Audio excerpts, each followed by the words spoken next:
I can promise you something. This caramelization of ingredients, that means the evaporation of the water and intensifying the natural sugars, is going to give you a completely different flavor when you're going to have your omelet.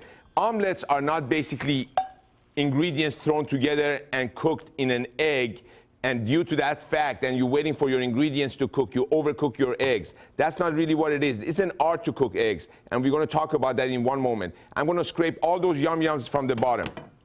I'm going to turn this pan on and allow for it to warm up a little bit. Meanwhile, let's get the breast of chicken that has been sitting and slice that and get it ready for our medley of flavors that are going to go inside the omelet. Let me move this so you all see. You're going to cut lengthwise. Why? Because the longer the piece of chicken that you go, look at that beauty. Look at that beauty. I amaze myself. How do I do this constantly? You know? And this is going to go inside the omelet. That's our chicken, basically protein. We have our asparagus, mushrooms, and onion over there. And the nice thing is always, always, always clean after yourself in the kitchen. Don't allow things to build up. The glove goes there. That's the best investment I've ever made, and that is my glove. A moist towel on top of your counter and wipe your knife. Ready.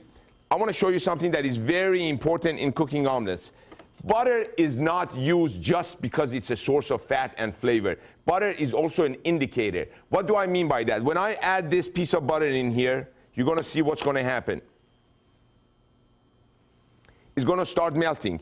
As it's melting, you see those little bubbles there? I hope you can have a close-up. These little bubbles and that little bit of steam is the water content of the butter. This is an indicator. The minute those bubbles are gone, this pan is too hot to cook eggs in. So this is what you need to use all the time.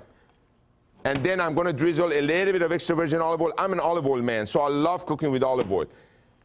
While this is warming up, I have my eggs here. One more egg that I'm going to add on a flat surface. And then you're going to see it's going to break very easy. Don't hit it on the edge because that only breaks a portion of it. A little bit of salt in your eggs. A little bit of white pepper in your eggs. A little bit of milk in your eggs to create a little bit of bubbles between the protein so it gets nice and fluffy. A fork is much better than a whisk. Whisk it. And move the butter around. Look at that beauty. That is going to give you a beautiful nutty flavor. And don't whisk it too much.